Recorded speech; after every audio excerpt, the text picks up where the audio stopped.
शहाजापूर परिसरातील नागरिक सध्या चोरट्यांच्या हदोसने हैराण झाले आहेत.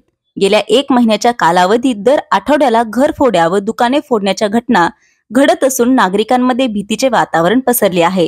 दिनांक 6 मे 2025 रोजी जिजामाता कॉम्प्लेक्स येथील गुजर मोबाईल शॉपी या दुकानाचे कुलूप तोडून चोरट्यांनी दुकानातील रोख रक्कम तसेच मोबाईलचे पार्ट्स व ॲक्सेसरीज चोरून नेल्या. ही घटना परिसरात खळबळ उडून देणारी ठरली.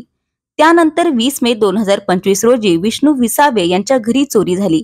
चोरट्यांनी घरातील टीव्ही लंपास केला.